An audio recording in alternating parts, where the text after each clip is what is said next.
精選灣區靚房，服務自然萬家。大家好，我係喜盈安家嘅 Shake。咁今日咧見到呢一個遊艇，其實我都係帶大家嚟睇樓嘅。攝影師鏡頭 show 一 show 呢一個 view 先。相信咧有好多朋友應該都未睇過呢個樓盤，唔知道係一個乜嘢嘅項目啦。咁我都唔賣關子啊，直接開門見山同大家講。今日咧我係位於我哋大灣區嘅江門新會，即係陳皮嗰啲地方啦。咁江門新會咧呢個樓盤名咧係叫做碧海銀湖。一聽呢個名咧，可能有啲朋友之前 YouTube 上面咧就已經睇過。呢個樓盤係賣別墅噶嘛。我之前有了解過啦。咦，唔係聽講話係爆咗雷，收唔到樓，定係話冇人住，定係唔賣得之類嘅咩？咁其實今日咧係星期六。我實地嚟到咧呢一個別墅盤咧，就係拍一啲鏡頭，同埋 show 俾大家睇一睇最真實嘅情況。究竟係咪真係好似網上面講咁？喂，唔住得嘅，冇人住，或者爆咗雷啊，停晒工咁咧？咁其實我一路開車過嚟咧，就已經係見到有好多別墅單位啦，係已經向到裝緊修嘅。雖然入住率唔係話好高，但係見到的確好多係工程隊啦，係向到裝緊修，亦都有好多已經係起完嘅啦。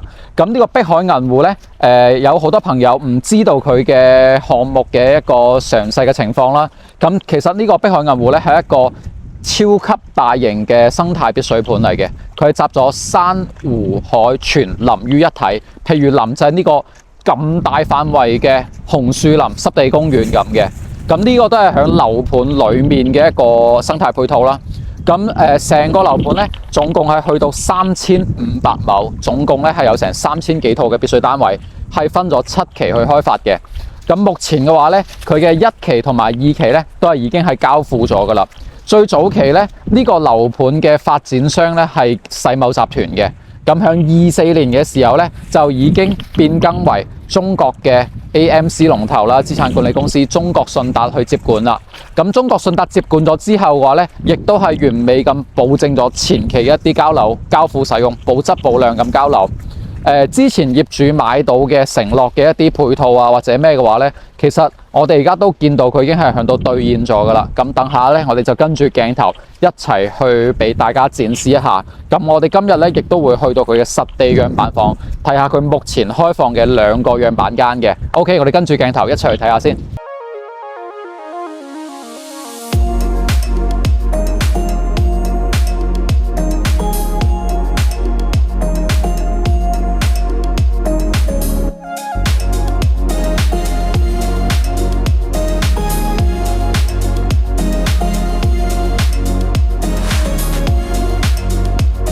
OK， 我哋而家咧就嚟到呢個別墅嘅樣板房啦。咁佢總共係有3個積段嘅，109、130平米同埋呢個170平米。咁我哋而家咧就嚟睇下呢個130平米嘅，因為170平米咧佢係冇做樣板房嘅，但係佢格局咧同白山坊係完全一樣嘅。咁呢一個位置咧真正交樓嘅時候咧，佢係草坯嚟嘅。因為而家係創意樣板房啦，佢就做到咁樣。咁當然啦，如果中意，你可以參考翻。呢個位置咧，佢就做翻一個戶外 BBQ 嘅咁樣嘅一個佈局啦。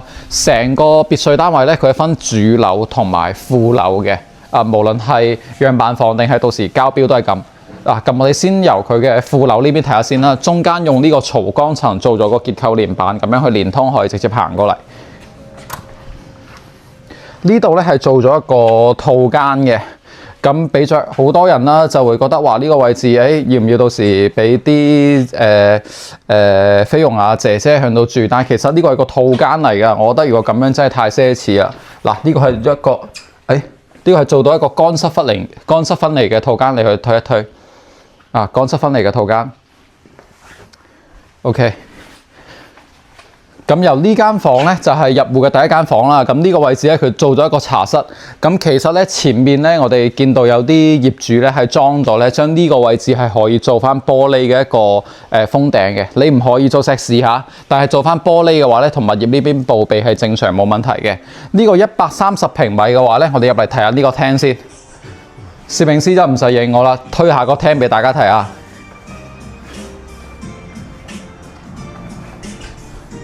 成個廳嘅開間去到5.5米啊，進深嘅話咧去到將近12米嘅。咁我哋見到咧呢度做咗一個開放式嘅廚房。咁呢度係 sofa 啦，咁呢度係由2樓上去嘅。我哋逐層去掃啦。咁嗱，門口咧頭先講到啦，呢個別墅咧係集珊瑚海全淋於一體嘅。咁佢其中咧仲有呢個溫泉係配備入戶嘅。咁溫泉水嘅話3.81噸嘅。咁啦，呢個咧到時真正交樓嘅時候咧，呢個位置都係草皮嚟嘅。如果你中意咧，可以參考翻佢咁樣去做到呢個位置係一個溫泉入戶。咁落到嚟咧就係呢一個景觀咧，我就會見到啦。之前好多觀眾如果留意過呢個盤咧，都會見到 YouTube 上面有好多agent 咧係已經影過噶啦。嗱，咁我哋落到嚟就會見到呢一個位置咧，而家佢係加建咗一個算係碼頭嘅停靠位啦。呢個位置咧，我哋問翻裝修隊嗰邊咧，佢大概成本係4萬蚊嘅。真正交樓嘅時候係冇嘅。我哋可以睇翻前面嘅呢啲別墅嘅已經收咗樓單位係冇呢個位置嘅。如果你中意，你可以咁樣推翻出嚟。但係頭先講到啦，呢一個130平米嘅，佢最高嘅實用面積咧係可以做到去350平米。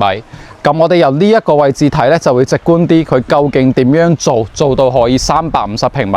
首先咧，我哋頭先由呢度去睇嘅，呢度係佢嘅第一層。呢度係佢嘅第一層，呢度係佢嘅第二層。咁第二層上面咧，其實佢係可以加建一層玻璃房嘅，即係你嘅結構上面咧就唔得用鋼筋水泥做石屎，但係玻璃嘅幕房咧係可以嘅。咁仲有呢一個位置咧，就係佢嘅第4層，亦即係負1層。咁我哋睇翻前面啦，其實隔離樣板房，我哋而家樣板房嘛，隔離嘅呢一座咧，佢已經係做咗出嚟啦，係做咗一個負1層嘅。咁總共計埋咧係4層。4層如果都起晒嘅話咧，係去到350平米嘅。咁當然啦，呢一個嘅改造成本啦都唔細。如果參照翻呢個樣板間啦，我哋等下跟住鏡頭去展現一下。硬裝加埋家私嘅話咧，電器嘅話咧，起碼都係要200萬嘅。即係如果你要改成咁嘅話，200萬肯定走唔甩㗎啦。但係佢呢一個景觀咧，同埋樓間距咧，同埋前面嘅樓間距咧係去到70米嘅。咁我哋入到嚟咧，其實1樓咧佢除咗廳之外咧，就係仲有一個公衞嘅。1樓係冇配備其他房間。如果你需要嘅話咧，可以好似呢間房咁，其實呢個茶房咧可以揀間房出嚟嘅。咁我哋而家上樓睇先。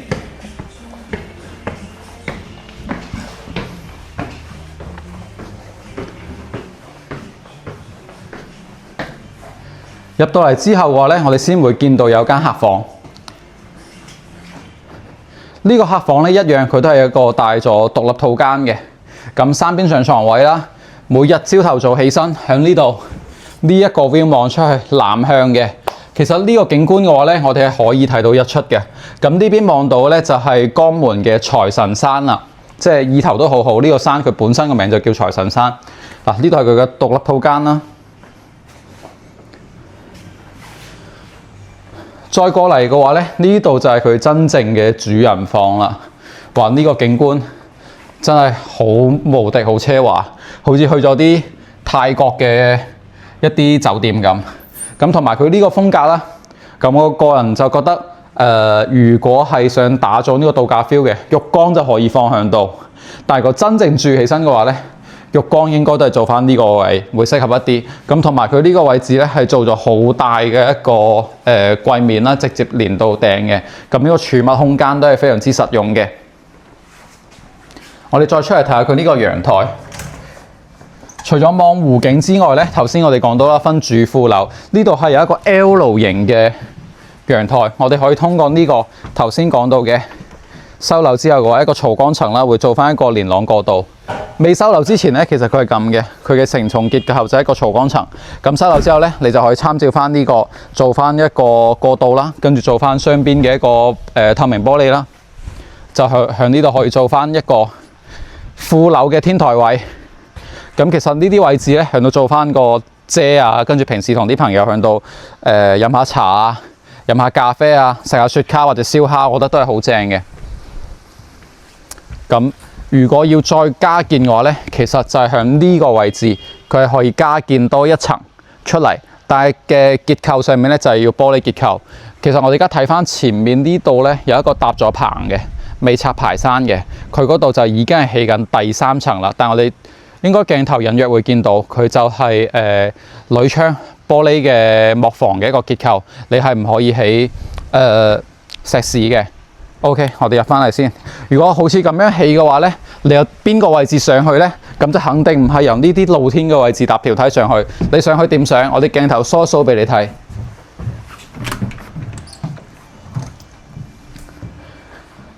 呢個樓梯位咧，我哋由1樓上到2樓，其實呢個位置係可以接翻上去嘅，因為呢度咧係已經唔係承重啦。咁呢個位置我哋可以做翻條樓梯上去。咁可能有觀眾問到：喂，我買別墅都仲要行樓梯，特別如果我係度假嘅，我可能即係唔係咁方便喎。你叫我行3層樓梯，咁可唔可以加裝到電梯 ？OK， 電梯係可以加裝到嘅。我都 show 俾大家睇下，向邊個位置加裝。我哋都係問過設計師㗎啦，呢個位置係冇問題嘅。我哋就係向呢一個位置，即係而家 BBQ 嘅呢一個位置呢度咧，做翻一個外置嘅電梯位，就上翻過嚟都冇問題。咁而家咧，我哋睇到咧就係130平米嘅樣板房啦。咁呢個樣板房嘅話咧，佢嘅最高實用面積係去到350平米，但係目前咧佢嘅售價咧係比等下我哋將要去睇嘅109平米咧單價係要貴好多嘅。呢一套 total 嘅總價咧係大概220萬 ，total 總價220萬，220萬咧講緊嘅係無坯交付嘅總價。但係咧呢個樓盤咧，佢開發商係可以配備精裝交付俾業主嘅，咁就額外俾多40萬嘅裝修禮包啦，咁我哋就可以復原到好似樣板房90% 俾你。當然啦，係冇家私家具嘅，就係硬裝復原90%就俾到你。咁同樣等下我哋去睇嘅109平米咧，佢面積比呢度要細20幾個方啦，但係佢嘅軟裝嘅精裝嘅呢個禮包咧，同樣都係40萬，咁就顯得其實呢個白三方嘅話咧，佢嘅性價比會更加高喺精裝禮包上面。但係當然啦，成個而家碧海銀湖咧性價比最高，我哋講緊 total 總價最低嘅就係佢109平米嘅別墅單位，亦都係我哋而家馬上要去睇嘅。佢 total 總價最低只需要104萬。我哋跟住鏡頭一齊去睇下嗰邊嘅單位先。我哋而家咧就嚟睇下呢個109平米嘅細則嘅別墅單位，亦都係而家碧海銀湖在售嘅面積最細嘅一個別墅單位。但係呢一個別墅單位咧109平米咧，佢雖然係面積最細，但係佢實用率反而係最高嗰個。佢真正嘅實用面積咧可以去到260平米嘅。咁我哋見到咧入到嚟，佢呢度係做咗一個入戶嘅溫泉景啦，呢度係做咗一個飲茶位茶室啦，跟住呢一個位置咧佢係做咗個花灑嘅。呢個花灑咧都係好有心思，即係浸完溫泉之後，去到過下水，咁就可以喺呢度休息一下，飲杯咖啡啊，跟住轉頭入翻屋企裏面。我哋入嚟屋企裏面 show 下個鏡頭俾大家睇下先。雖然係109平米啊，但係佢成個廳嘅開間同埋進深咧，同頭先白三方嘅其實我個人覺得係差唔多嘅。同樣係做咗一個開放式嘅廚房啦。咁呢啲位置咧，好多人就會問：我到時電視擺喺邊度啊？咁其實睇翻呢度有個細節位嘅，佢係做咗投影儀，咁到時一撳翻落嚟，我哋坐喺呢個位置就可以睇到我哋嘅大電視。咁其實呢個廳同埋開間咧，我覺得係真係109平米。如果你放着向珠海坦洲買個大平層或者普通嘅住宅單位咧，係絕對唔會有呢個體驗嘅。呢個位置咧係做咗一個公區嘅衛生間啊，乾濕分離嘅。咁呢度咧同樣一樣啦，一入到嚟就係佢呢個109平米嘅第一間房。咁呢間房咧就作為多功能房啦，睇翻你係想做客房、書房啊，定係兒童房啊，定係保姆房都冇問題。咁109平米咧，佢嘅電梯咧，如果一樣要安裝嘅話咧，今次就裝喺呢度，佢係喺屋企裏面可以直接升上去，因呢個位係空心嘅，佢並唔係承重牆，係可以駁咗佢嘅。咁呢個位置咧係可以預留俾你係做翻上去電梯位嘅。咁而家我哋一樣樓梯上翻去2樓先。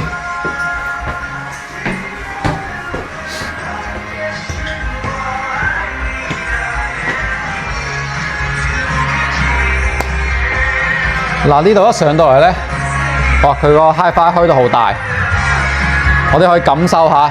呢間房咧，佢就係做咗一個多功能房，係影音室。呢度咧先係佢真正嘅主人房，咁同樣啦，呢個都係一個 L 型嘅270度嘅玻璃窗，同埋呢個位置陽台咧，我哋出翻嚟睇係一個收長型嘅 L 型嘅一個陽台。咁其實咧呢度位置咧，我哋都係會睇到一啲湖景嘅，因為咧細則嘅單位咧，其實佢係夾住向中間嘅，呢啲邊位咧，同埋呢啲邊位咧。兩邊向住湖景嘅咧就係大面積嘅130同埋170平米嘅，咁並唔係話細積嘅向中間就完全睇唔到湖景，其實都睇到嘅。呢個180就要揀咯，因為佢每條腿伸出嚟嘅話咧，都會有那麼幾套嘅景觀係比較好。就譬如我哋樣板房嘅呢一套啦，我頭先見到咧樣板房隔離嘅嗰幾間咧都裝緊修，都係應該啲好精明嘅業主啦，知道樣板房隔離個 view 肯定相對係靚啲嘅。同樣嘅價錢，我肯定揀翻個 view 靚啲㗎啦，係咪？嗱，咁呢個位置咧就係佢嘅2樓嘅展示，咁佢仲有3樓嘅。佢而家我哋企緊嘅呢一層咧，點解話佢使用率高咧？109平米呢一層2樓全部都係贈送出嚟嘅，係唔計面積嘅。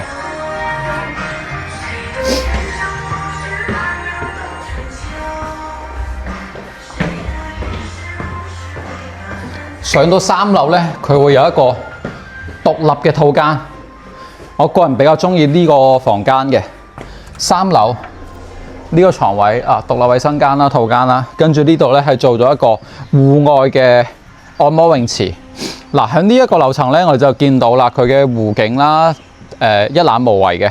咁呢一個景觀咧，都係好似啲東南亞 feel， 即係好有外國嗰啲去咗泰國啊、巴厘島啊啲酒店度假嘅感覺，加埋呢一個藤椅啦，咁成個氛圍係出晒嚟嘅。咁同埋啦，我哋就會見到，其實呢個講緊180係109平米，佢實用面積咧最多咧係可以做到去260平米。260平米嘅話咧，但係佢而家嘅總價咧無批交輔導業主最低嘅140萬，首期先係講緊21萬就可以上車啦。咁如果嫌自己裝修麻煩嘅，可以揾翻開發商，同樣都係40萬嘅硬裝禮包，就會裝到同樣板房一樣嘅硬裝家私家具咧，呢啲就自己另外去配置啦。咁如果咁樣一對比嘅話咧，我個人就覺得其實109平米嘅性價比都非常之高，因為如果你係向珠海或者中山上用一個百零萬嘅價錢買套平層單位咧，其實就好多你都會上到車。但如果你話想買套別墅嘅單位，有咁好嘅生態配套嘅話咧，咁你響珠海啊、中山坦洲啊或者三鄉呢啲地方，其實都係冇嘅。咁呢一個稀缺性同埋唯一性，我覺得就彰顯咗佢嘅性價比啦。OK， 落到嚟而家83方嘅樣板間咧，最後同各位觀眾做翻個收尾先。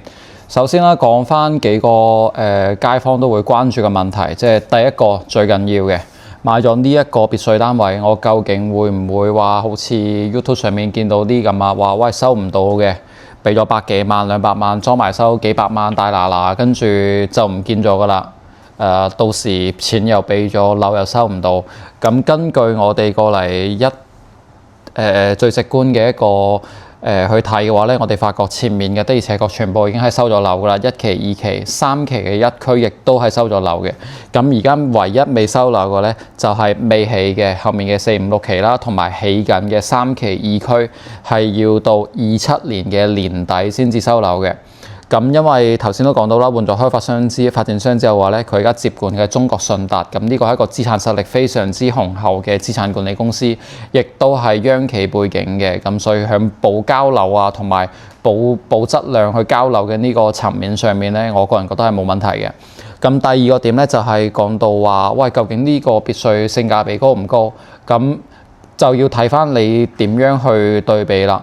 如果你話百零萬嘅總價咧，你向珠海，首先你係諗都唔使諗嘅，哪怕係一啲超過15年樓齡嘅別墅咧，你係完全都靠唔上呢個門檻嘅。但係如果去到中山嘅話咧，百零萬咧，你已經係會有別墅單位可以入到手啦。